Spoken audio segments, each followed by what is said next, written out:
Your Honor, my client does not want a divorce and is asking the court to schedule counseling. She believes her marriage is strong enough to overcome this mishap with a little help.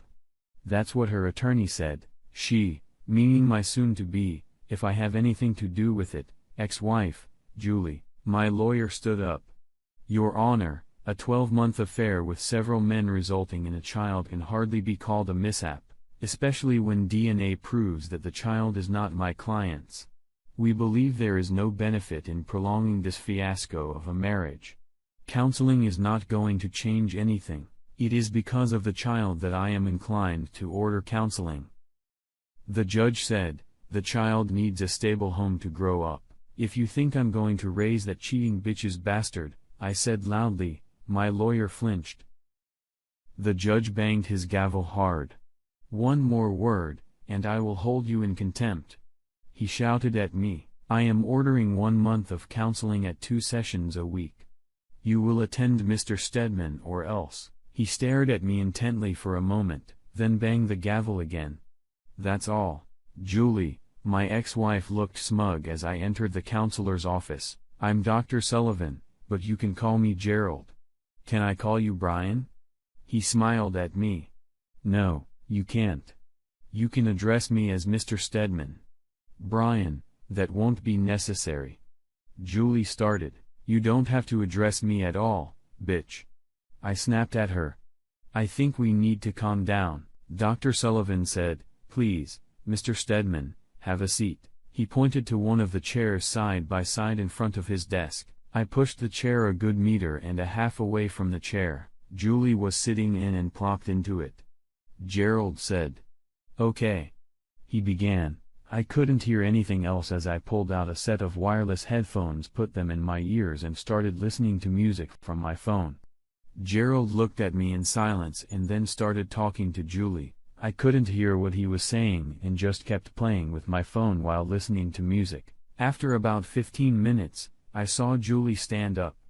She looked at me and stomped out of his office. I pulled out my headphones. Okay, doctor. Good session.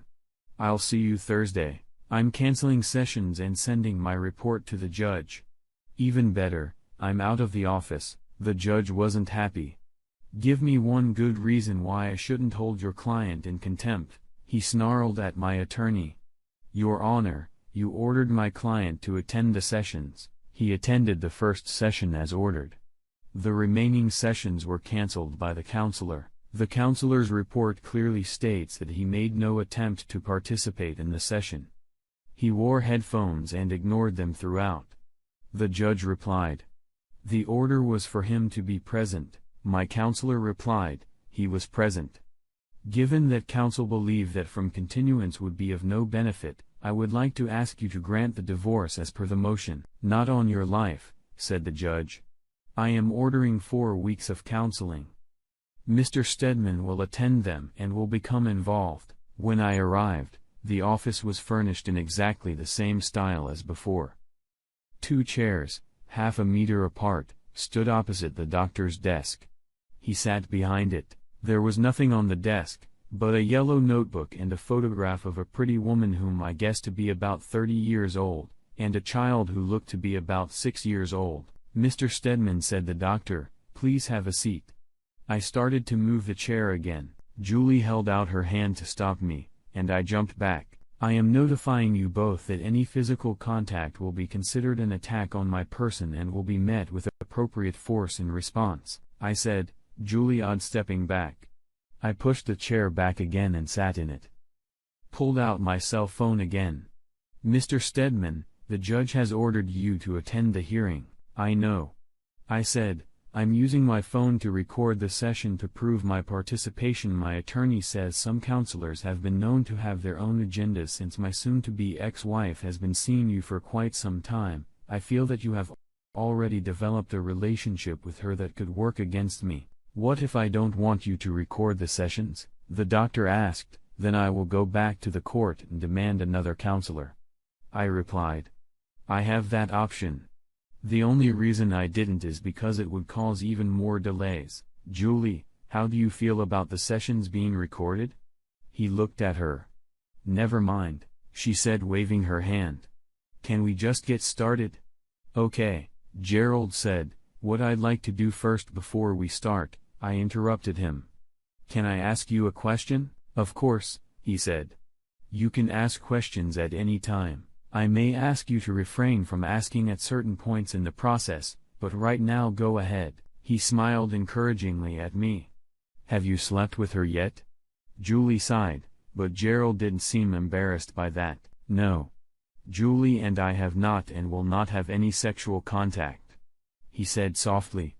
It would be inappropriate, even if I wasn't already very happily married. Did that answer your question? I nodded. I believed him. Although he had to be one of the few men Julie had been dating for the last year not to sleep with her, good. Then, as I said, I'd like to start by setting our expectations. Since I've had several conversations with Julie, I'd like her to tell me what she wants to accomplish in these sessions and what her desired outcomes are. I would ask that while she is speaking, you refrain from comments or questions until the very end. After Julie tells us what she hopes to accomplish, I would ask you to do the same. I refrained from commenting. I didn't look at Julie as she began to speak. First of all, Brian, she began. Don't talk to me. I growled. Talk to me, Julie, Gerald said. Tell me what you want Mr. Stedman to hear. I want him to hear how sorry I am for hurting him. I know what I did was wrong. It's just that he spent so much time at work and traveling that I was lonely. I realize how much I hurt him, and if I could go back and change the past, I would give anything to do that. I love him more than anything in the world. I know we can overcome this if he would just give me a chance. I will show him that I can be the best wife a man could ever want. We could raise our child together and give him a great life, maybe even a brother or sister. I want us to be together, and I know we can do it. We can get through this. I know we can. Gerald smiled at Julie. Okay. Thank you, Julie. Now you, Mr. Stedman, what would you like to say?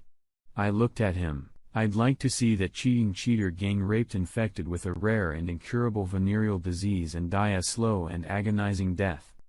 I said. Julie burst into tears and ran out of the room.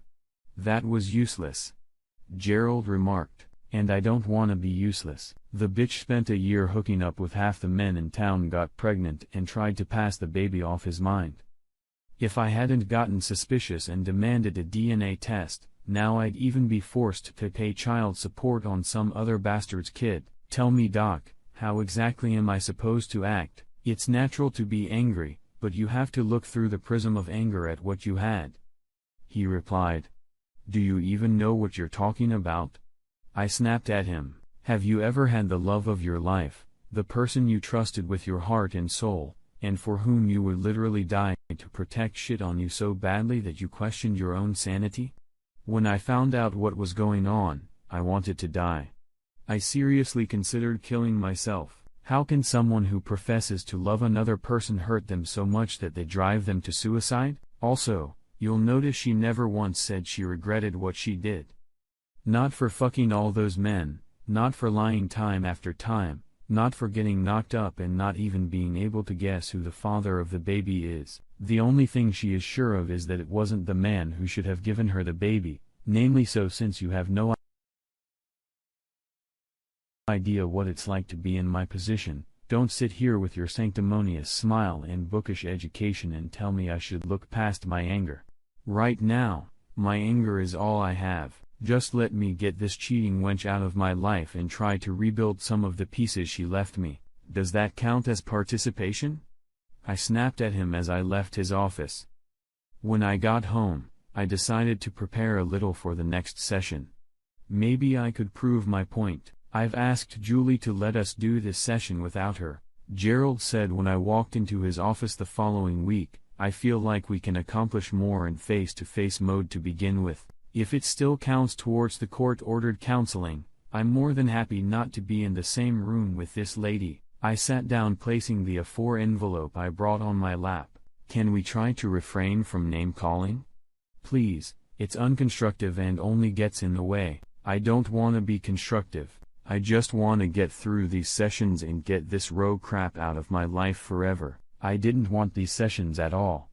She just intends to cause me as much misery as she can. She doesn't want a divorce because the prenup leaves her with nothing, so she's trying to get me to take her back. That's not gonna happen. What about the baby? He's innocent. Of course, he can't be punished for it. He's not my problem or my concern. You think I'm supposed to take in every tramp who can't keep up and gets knocked up? Those kids have nothing to do with me, and neither does this one. Why are you so sure there's only one outcome to this? You obviously loved her very much. These feelings don't go away overnight. Your anger is masking it now, but once it subsides, and believe me, it will, you'll find that there are feelings left that you can develop, feelings that you can use to repair your relationship and even make them stronger. The smile returned. I wanted to punch him. It was time to give him a taste of his own medicine. I pointed to the picture on his desk. You have a nice family. Have you been married long? We're not here to discuss my 11 years, if my sources are correct.